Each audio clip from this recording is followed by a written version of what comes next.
Bismillahirrahmanirrahim. Assalamu alaikum student and welcome in college physics with Dr. Sajid. So student हमने chapter 3 MCQs को start किया था और तकरीबन हमने 100 MCQs कंप्लीट की थी। तो हमारा जो आज का MCQs है वो है 3.101। स्टेटमेंट कुछ इस तरह है, a car initially at rest travel 20 meter in 4 seconds along a straight line with constant acceleration. The acceleration of the car will be what? तो क्वेश्चन में गिवन है कि हमारे पास कोई भी एक कार है जो 40 मीटर डिस्टेंस को कवर करता है कितने टाइम में? 4 सेकंड में। इनिशियली इसकी जो वेलोसिटी है हमारे पास क्या है? 0 है और इसका जो एक्सेलरेशन है वो कांस्टेंट है। तो आप लोगों ने एक्सेलरेशन को मालूम करना है। सो हमें हाइट भी गिवन है, टाइम भी गिवन है, वेलोसिटी भी है, एक्सेलरेशन को मालूम करना है। So using second equation is equal to v i t plus half a t square. इसमें वैल्यू को पुट करें, सिंप्लीफाई करें, we obtain 2.5 meter per second square. So the correct option is option C. 3.102 an object is throw vertically upward at 35 meter per second, taking g equal to 10 meter per second square, the velocity of the object 5 seconds later will be what? So याद रखिए हमने final velocity को मालूम करना है एक body की जो हमने प्रोजेक्ट किया है with 35 metre per second velocity से अपवर्ड, और जी की वैल्यू हमने लेना है कितना? 10 meter per second square. So v equal to v i plus a t. So v i की वैल्यू हमारे पास 35, ए की जगह हम पुट करेंगे minus g because the ball move upward, और टी को एज इट इज रहने देंगे, लेकिन टी की जगह हम क्या लगाएंगे? हमने फाइनल वेलोसिटी को मालूम करना है आफ्टर 5 सेकंड। सो टी की जगह 5 को पुट करें, सिंप्लीफाई करें। So we obtain minus 15 meter per second या 15 meter per second down. The negative sign shows that velocity is decreases. MCQ number 3.103. A feather initially at rest is released in a vacuum 12 meter above the surface of the earth. Which of the following statement is correct? हमारे पास एक पर है जिसको हमने 12 metre vacuum से release किया, तो इसमें कौन सा ऑप्शन है जो इसके साथ मैचिंग करता है? The maximum velocity of the feather is 9.8 meter per second. The acceleration of the feather decrease until terminal velocity is reached. The acceleration of the feather remain constant during the fall. None of these. The acceleration of the feather remain constant during the fall. याद रखिए हमारे पास जो भी body हो और vacuum में move करता हो तो उसको एक्सेलरेशन की जो वैल्यू है उसमें कोई भी चेंज नहीं आती, चाहे वो हमारे पास एक पर हो या एक स्टोन हो अब स्टील का। So the correct option is option C. MCQ is 3.104. A heavy ball fall freely starting from rest between 3rd and 4th second of time at travel a distance will be what? तो 3rd और 4th second हमारा कौन सा time होगा? This is the n equal to 4, क्योंकि 3rd second के अख्ताम हुआ है और 4th सेकंड स्टार्ट लिया है। सो जब भी आपके पास इस तरह कोई क्वेश्चन आ जाए from 3rd to 4th second it means n equal to 4, from 7 to 8 second it means n equal to 8, from 10 to 11 second it means n equal to 11. So using nth formula, putting the values and simplifying, we obtain 34.3 meter. So correct option is option D.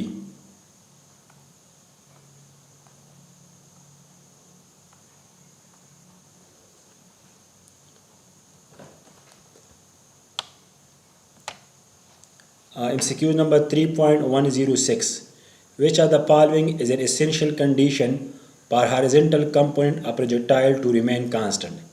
Acceleration due to gravity should be exactly constant. Angle of projection should be 45 degree. There should be no air resistance and all of these. So याद रखिए option C is correct. In the absence of air resistance, the horizontal component of velocity will decrease. In the presence of air, हमारे पास कोई भी air हो उसमें हमें projectile को throw करे तो एयर के कोलिजन की वजह से प्रोजेक्टाइल की जो हॉरिजॉन्टल कंपोनेंट है उसमें डिक्रीज आएगी। Correct. Thus, the horizontal component of velocity to remain constant, there should be no air. So the correct option is C. If there is no air particle which collide to the projectile, then its horizontal component will be only remain constant. MCQ number 3.107. In the projectile motion, if air resistance is ignored, the horizontal motion will be what? तो ये तो अभी हमने discuss किया. If air resistance is ignored, then there is no acceleration in horizontal direction because horizontal velocity will remain constant. Hence, the particle move with constant velocity in the horizontal direction. So the correct option is B. हमारे पास कोई भी air particle ना हो तो horizontal component जो हमारे पास है projectile का वो कांस्टेंट रहेगा और रिजल्ट इसमें जो एक्सेलरेशन है वो क्या होगी, ज़ीरो होगी. MCQ number 3.108. A bullet is dropped on the same height when another bullet is fired horizontally. They will hit the ground. याद रखिए this is a well known question और इसको हमने बार बार किया. हमारे पास सपोज दो बुलेट है, एक को हमने इस तरह फायर किया विद सेम वेलोसिटी, दूसरी को इस तरह फायर किया विद सेम वेलोसिटी डाउन की तरफ. तो याद रखिए the time take by the bullet to reach the ground equation equal to T equal to 2h/g under the root 1/2. इसको हम सेकंड इक्वेशन से हासिल कर सकते हैं. सो ये इक्वेशन शो करता है कि the time take by the projectile from top to the bottom is independent of the velocity. In both cases, the initial velocity in the vertical downward direction is 0, so they will hit the ground simultaneously.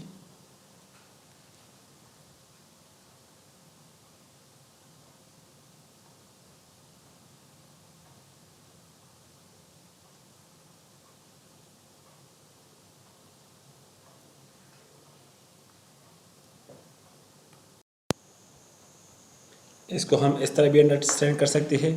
मिसाल के तौर पर हमारे पास एक bullet है, correct. एक bullet है, इसका नाम है ए और दूसरे का नाम है बी. अब दोनों जो है हमारे हाथ में है तो इसकी वर्टिकल वेलोसिटी क्या होगी, वर्टिकल Vy_a इक्वल टू 0 और इसकी वर्टिकल वेलोसिटी क्या होगी, Vy_b इक्वल टू 0. दोनों इनिशियली क्या है, रेस्ट में है. अब अगर एक को हम इस तरह हॉरिजॉन्टली थ्रो करें और दूसरे को इस तरह रिलीज करें तो याद रखिए both will reach the ground at same time because time take from the top to the bottom is independent of its velocity. In both cases, the initial velocity in the vertical downward direction is 0, so they will hit the ground simultaneously. MCQ number 3.109. The angle of projection for which the horizontal range and maximum height of projectile are equal will be what? This is a well-known question. Tangent inverse 4 are equal to 76 degree. तो याद रखिए हमारे पास कोई भी projectile हो, अगर उसको हम 76 डिग्री से फायर कर दें तो जितना वो समिट कवर करेगा उतना ही वो रेंज कवर करेगा. मिसाल के तौर पर किसी बॉडी को हम 76 डिग्री से फायर करें और there is no air particle, तो अगर ये बॉडी जो है मिसाल के तौर पर ये रेंज कवर करता हो लेट्स सपोज 399 मीटर, तो उतना ही इसका समिट भी होगा 399 meter. Means at theta equal to 76 degree both range and summit will be equal only at theta equal to 76 degree. अब अगर एंगल 76 डिग्री से कम हो then the range will be greater than h if theta less than 76 degree. But if theta greater than 76 degree then range will be less than summit. So दोनों को according to given condition r equal to h, r का equation लेके h का equation लिख दे, simplify करे, you automatically obtain tangent theta equal to 4 और tangent inverse 4 equal to theta and this अगर we use calculators we obtain this become 76 degree. So tangent inverse 4 and 76 degree have same meaning. MCQ number 3.110. For an object throw at 45 degree to horizontal, the maximum height is h and horizontal range are r. Related will be what? Question में कहते हैं हमारे पास कोई भी एक projectile हो, let's suppose we have this one. This is a projectile, a ball, and we projected this with angle 45 degree. Then we need to find out the relation between this range and this height, दोनों के दरमियान relation क्या होगा? So we know that height equal to v not square sine square theta by 2g and range equal to v naught square by g multiplied by 2 sin theta cos theta. If we divide equation 2 by 1, r by h equal to 4 cos theta by sin theta या equal to 4 tangent theta या r equal to 4 tangent theta, लेकिन question में given है कि हम अगर इस body को किस एंगल से प्रोजेक्ट करें? 45 से। तो टेंजेंट 45 को पुट करेंगे, 4 को 4 ही रहने देंगे। Tangent 45 is nothing but 1 and h equal to this, so r equal to 4h। So याद रखिए this is a well known equation, this is the relation between r equal to 4h। If we projected a body at theta equal to 45 degree, then its range will be 4 times to the summit। मिसाल के तौर पर इस तरह का ये हमारे पास एक जनरल इक्वेशन बन गया। अब अगर इस तरह एक क्वेश्चन आ जाए कि हमारे पास एक प्रोजेक्टाइल है, उसको हमने 45 डिग्री से फायर किया, उसकी जो रेंज थी, लेट सपोज वो रेंज थी हमारे पास 1600 मीटर, तो आप लोगों ने मालूम करना है कि उसका समिट क्या होगा। सो सिंपल हमें रिलेशन मालूम है r equal to 4h। So r की जगह लिखेंगे 1600, 4 को 4 ही रहने देंगे और h की जगह रखेंगे h। इसको सिंप्लीफाई करें, so we obtain h equal to 400 meter. So this is a well known relation and this is general formula and used in various problems. MCQs number 3.111. A stone is just released from the window of a moving train moving along a horizontal straight track. The stone will hit the ground following a what? Straight line path, circular path, parabolic path या hyperbolic path. So option C is correct. Why? The horizontal velocity of the stone will be the same as that of the train. In this way, the horizontal motion will be uniform. The vertical motion will be controlled by the force of gravity. Hence, it is accelerated motion. The resultant motion is projectile and have parabolic path. The resultant motion will be projectile because its horizontal velocity is constant and vertical velocity is increasing from top to the bottom.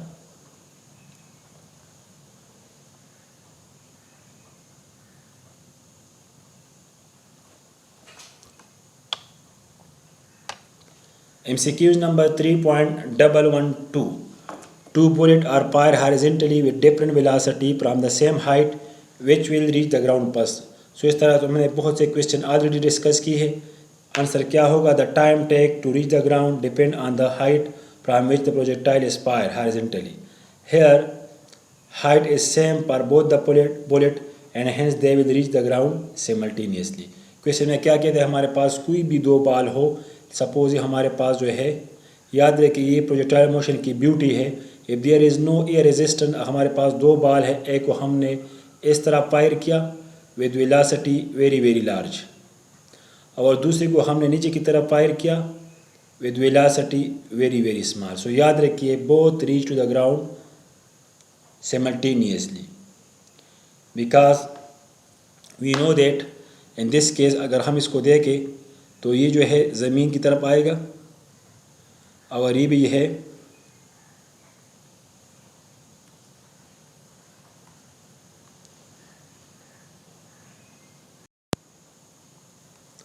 Sorry इस question को अच्छी तरह understand नहीं कर सका।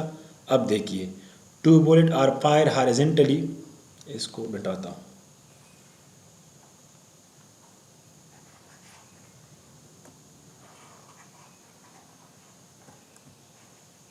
Sorry for that. अब इसको देखें, क्वेश्चन में कहते हैं हमारे पास ये एक हाइट है, हमारे पास ये एक हाइट है, इस हाइट से हमने दो बाल, एक का नाम है या बुलेट, एक का नाम है ए और दूसरे का नाम है बी।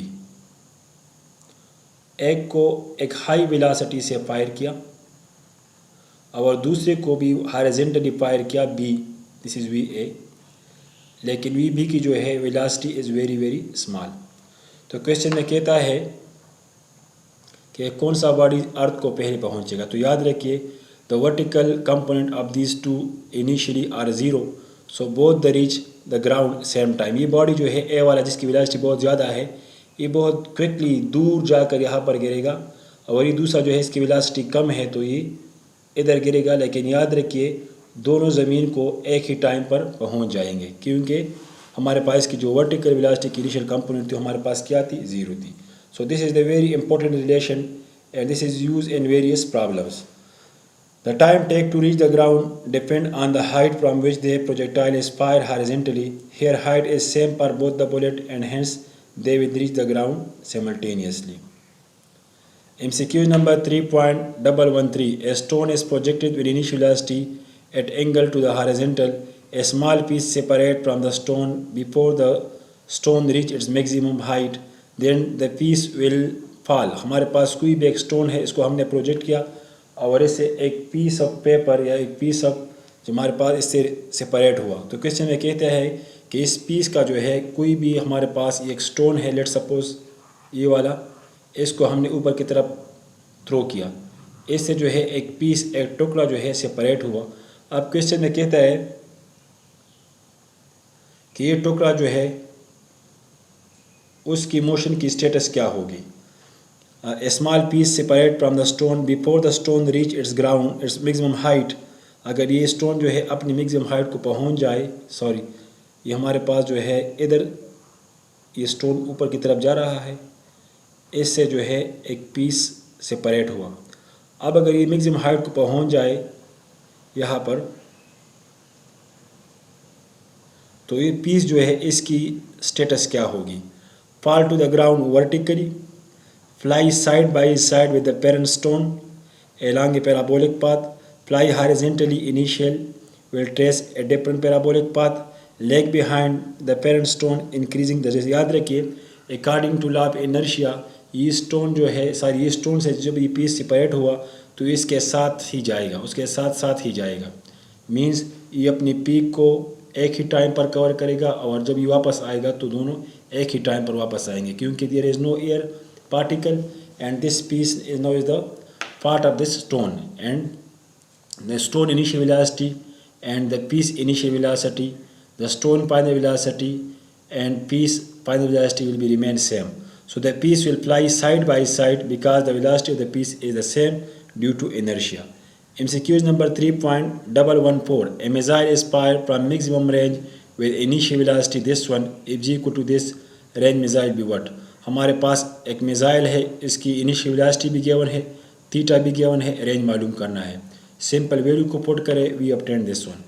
इधर जो है मैंने एंगल 45 को पुट किया क्योंकि हमें मालूम है कि मैक्सिमम रेंज के लिए थीटा 45 मस्ट है। So range will be equal to 40 meter. MCQ number 3.115। A body projected at angle with horizontal has a range of 300 meter. If the time of flight is 6 seconds, then the horizontal component of velocity will be what। हमें range भी दिया है, horizontal velocity भी दिया है और इसकी जो है हमें रेंज भी दिया है और टाइम भी दिया है, हॉरिजॉन्टल वेलोसिटी को मालूम करना है। सो काइनेमेटिक्स के रूल से हमें जानते हैं कि velocity is nothing but the ratio between distance and time, और velocity multiplied by time equal to distance. यहाँ पर डिस्टेंस को मैंने रेंज का नाम दिया, वेलोसिटी जो है उसको हॉरिजॉन्टल कंपोनेंट का नाम दिया और टाइम को टाइम ही रहने दिया। इसको हम इस तरह भी लिख सकते हैं, इसमें वैल्यू को पुट करें, we obtain 50 meter per second. So it means a body projected at angle with the horizontal has a range 300 meter and this remain for 10 second in space, then the horizontal component of velocity be equal to 50 meter per second. A cricket ball is hit at angle of 30 to the horizontal with a kinetic energy E. Its kinetic energy when it reach the highest point will be what। So याद रखें हमें already मालूम है कि kinetic energy जो है top पर क्या होता है, half mv² cos square theta. यहाँ पर थीटा की जगह 30 को पुट करें, this is nothing but kinetic energy of the ball at the bottom।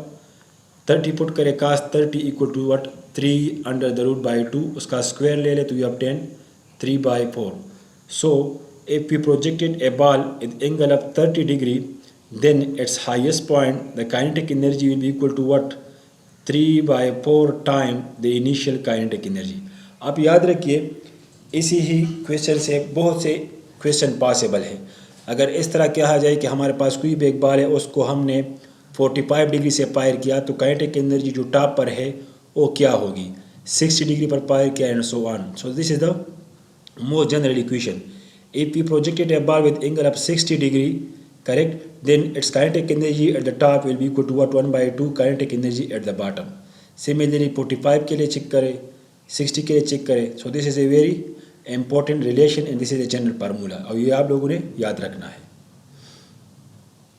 The range of projectile is R when the angle of projection is 40 degree for the same velocity of projection, and range the other possible angle of projection will be what. तो हमें मालूम है कि हमारे पास complementary angle क्या होते हैं. Two angle are said to be complement angle if they are sum equal to 90 degree. अब याद रखिए प्रोजेक्टाइल मोशन में हमने इसको डिस्कस किया है कि हमारे पास जब भी कोई भी टू पार्टिकल हो, और हमारे पास कोई भी एक पार्टिकल हो और उसको हम दो एंगल से प्रोजेक्ट करें और दोनों एंगल का सम 90 हो, तो उसका रेंज क्या होगा, सेम होगा. मिसाल के तौर पर हमारे पास कोई भी एक बाल है जिसका नाम है ए, इसको मैंने 30 डिग्री से प्रोजेक्ट किया और ये जो है यहाँ पर आ गया. अब वही वेलोसिटी है लेकिन एंगल ऑफ प्रोजेक्शन जो है वो मैंने 60 कर दिया, तो याद रखिए वो भी यहाँ पर आएगा, क्योंकि रेंज का जो इक्वेशन है वो क्या है, रेंज का इक्वेशन है v²/g × sin 2θ. तो यहाँ पर याद रखिए अगर हम थीटा की जगह 30 को पुट करें और उसका कैलकुलेटर से वैल्यू मालूम करें और फिर थीटा की जगह को हम 60 से पुट करें और उसका वैल्यू मालूम करें, दोनों सेम होंगे.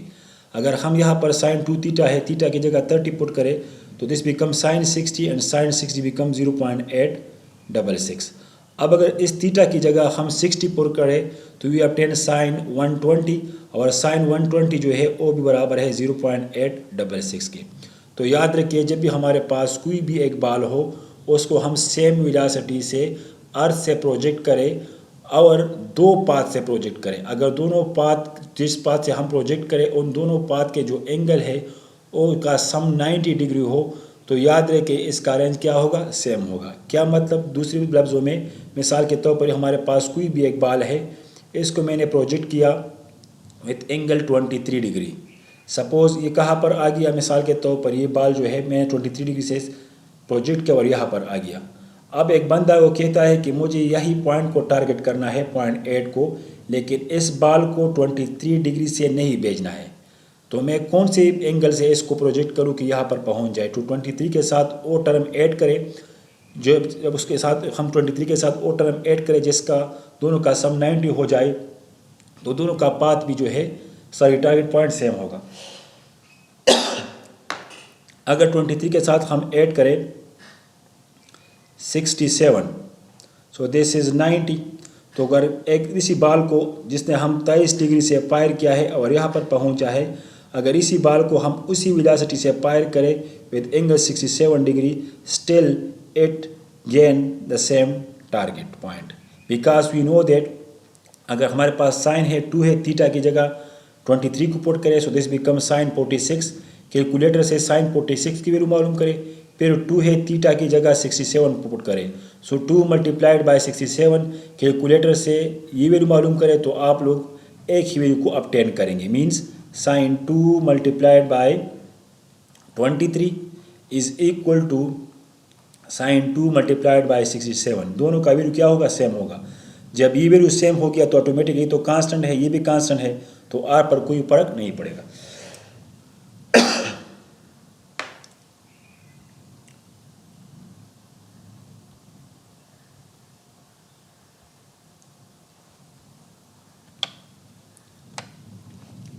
MCQ number 3.118.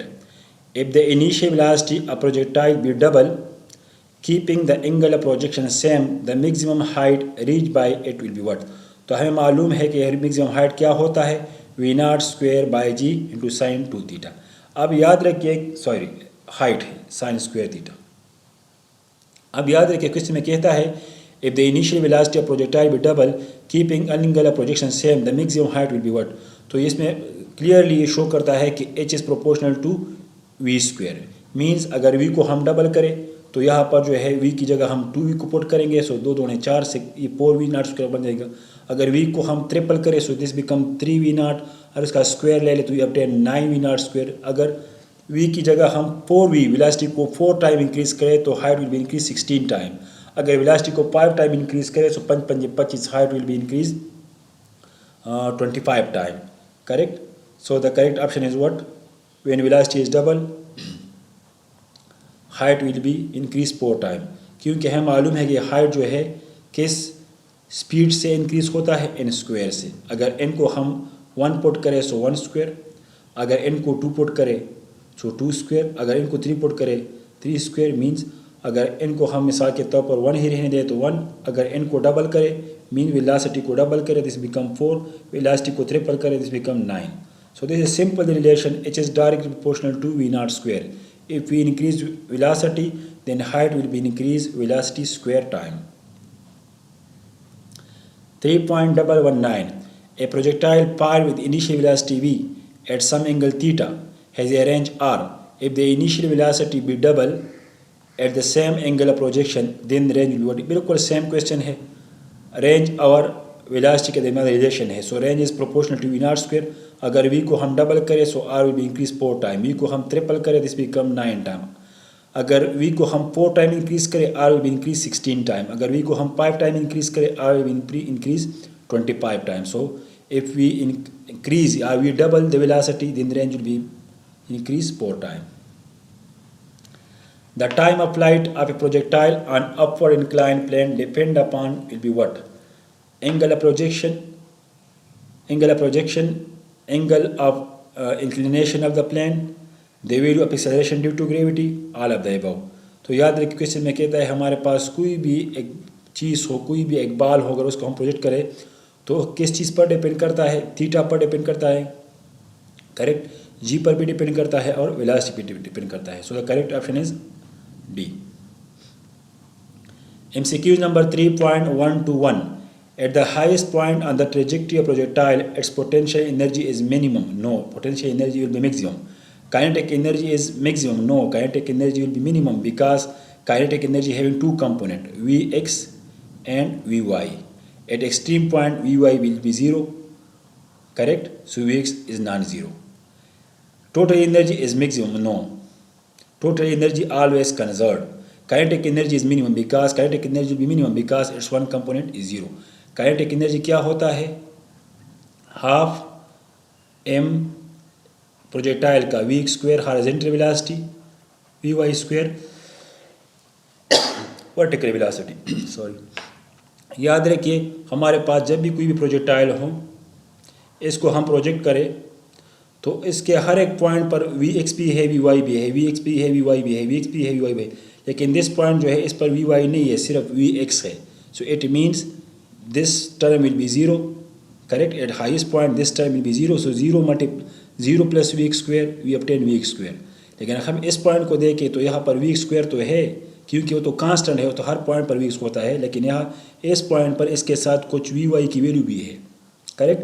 सो याद रखिए अगर हमारे पास कोई भी प्रोजेक्टाइल हो उसको हम अर्थ से प्रोजेक्ट करें तो हाईएस्ट पॉइंट पर जो है इसकी काइनेटिक एनर्जी क्या होगी? मिनिमम होगी, क्योंकि इसका वर्टिकल कंपोनेंट ऑफ वेलोसिटी क्या है? ये टर्म 0 है।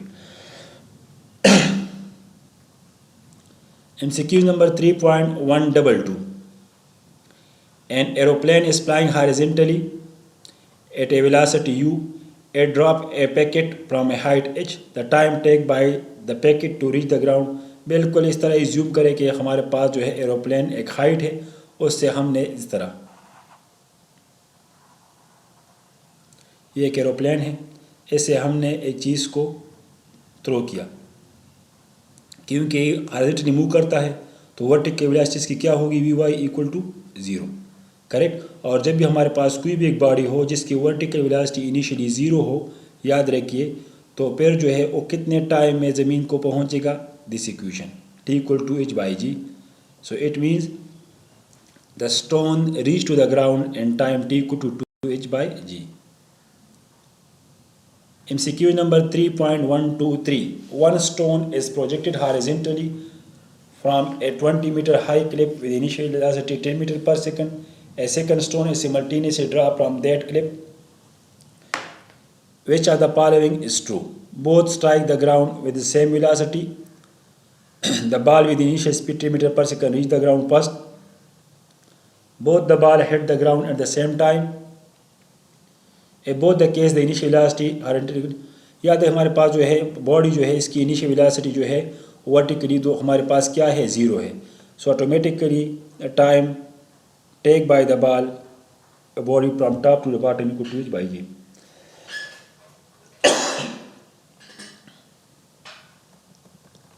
MCQ number 3.124. A bomb is released by a horizontally flying aeroplane. The trajectory of the bomb will be what? तो याद है कि हमारे पास सपोज ये हमारे पास ग्राउंड है और ये हमारे पास जो है एक जहाज़ है या एरोप्लेन है, इस तरह मूव करता है और इसने जो है यहाँ पर एक बम को रिलीज़ किया. तो ऑटोमेटिकली बम जो है इसकी हॉरिजॉन्टल वेलोसिटी क्या है वो कांस्टेंट है. जो वेलोसिटी एरोप्लेन की है अगर इसको हम रिलीज़ करें तो इसका हॉरिजॉन्टल वेलोसिटी में कोई चेंज नहीं आएगा according to law of inertia.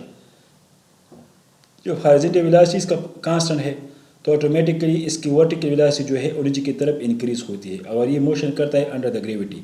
सो तीनों क्राइटेरिया को होल्ड करता है. When a body move from top to the bottom its vertical velocity will increase. Yes, here the bump velocity vertical increase. When a body move under the action of gravity, its horizontal velocity will be constant. Yes, its horizontal velocity of the bump is constant and this magnitude is equal to velocity of the aeroplane. And it's also move under the action of gravity, so its path will be parabolic. MCQ number 3.125. The range of projectile for a given initial velocity is maximum when the angle of projection is 45 degree. The range will be minimum for an angle of projection of what? याद रखिए range की equation है. अगर इस theta में हम को 90 को पुट करें तो इसका क्या मतलब होगा?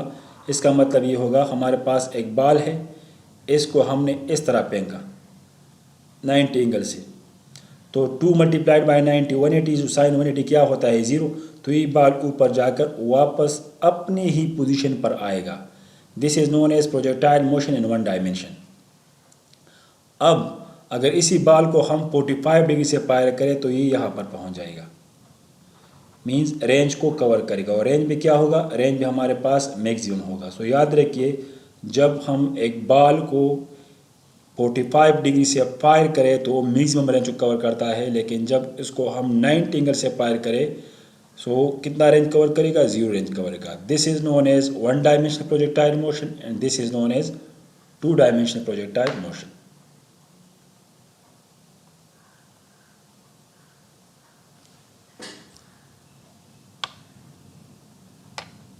MCQ number 3.126. The time of flight of a projectile is maximum when angle of projection will be what? तो ये तो ऑटोमेटिकली हमने डिस्कस किया है. The time of flight of a projectile is maximum when the angle of projection will be what? ये time of flight की equation है. याद रखिए अगर हमारे पास ये भी कांस्टेंट है, ये भी कांस्टेंट है, ये भी कांस्टेंट है, तो इसका मतलब ये है कि time is proportional to sine theta. Correct. अब साइन थीटा की जो वैल्यू है हमारे पास वो मैक्सिमम वैल्यू जो है साइन मैक्सिमम वैल्यू साइन किस एंगल पर देता है? 90 डिग्री पर. अगर थीटा की जगह मिसाल के तौर पर हम पुट करें 30, so sine 30 equal to 0.5, so time will be equal to 0.5. अगर थीटा की जगह हम पुट करें 45, so time will be equal to 0.707. अगर थीटा की जगह हम पुट करें 60, तो time will be equal to 0. इस तरह अगर टी को हम पुट करें 30, so this become 0.5.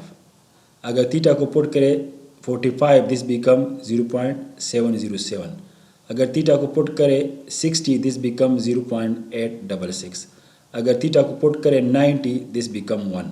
So this is the maximum value. से याद रखिए जब भी हमारे पास कोई भी प्रोजेक्टाइल हो और हमारा इंटरेस्ट ये हो कि ये प्रोजेक्टाइल जो है स्पेस में ज़्यादा से ज़्यादा टाइम गुजारे, तो हमें चाहिए कि उसको हम कितने एंगल से फायर करें?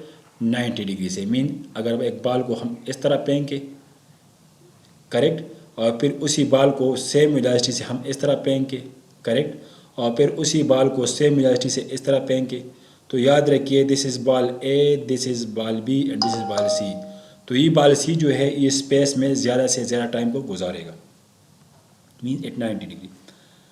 3.127. The greatest height to which a man can throw a ball h. What is the greatest distance to which can he throw the ball. Question में कहते हैं कि हमारे पास एक पर्सन है जो एक बॉल को ऊपर की तरफ फेंकता है, मिसाल के तौर पर इस तरह, और जब उस बॉल को ऊपर की तरफ फेंके विद वेलोसिटी वी नॉट, तो कितना फासला कवर करता है, h equal to v not square by g.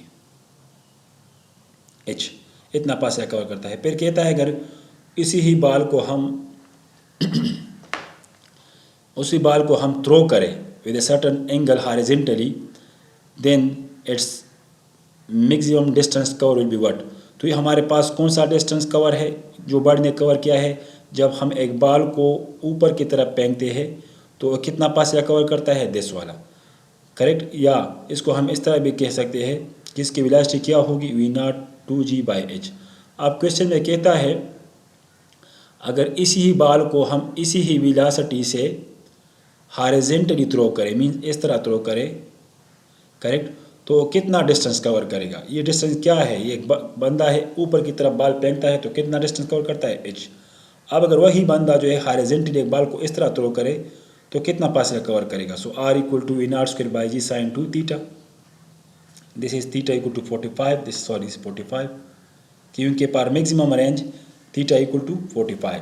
So r equal to v not square by g, v not square by g is nothing but h, so r equal to 2h। इसका मतलब क्या है, इसका मतलब ये है अगर हमारे पास कोई भी एक पर्सन हो, मिसाल के तौर पर ये हमारे पास एक की हो गई, ये हमारे पास एक ट्रिक हो गई मतलब ये है कि हमारे पास एक बंदा है, वो एक बॉल को जो है ऊपर की तरफ फेंकता है और कितना फासला कवर करता है, लेट्स सपोज 100 मीटर। फिर वही बंदा जो है वो बॉल को 45 डिग्री से इस तरह थ्रो करता है तो कितना डिस्टेंस कवर करेगा, इस हाइट का double 200 metre. So this is our key for various problem.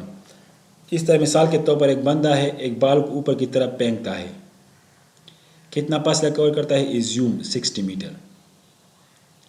अब अगर वही बंदा वही फोर्स से वही वेलोसिटी से एक बॉडी को 45 डिग्री से इस तरह फायर करे तो ज़मीन पर कितना फासला कवर करेगा, 120 मीटर। सो दिस इज़ की फॉर वेरियस MCQs।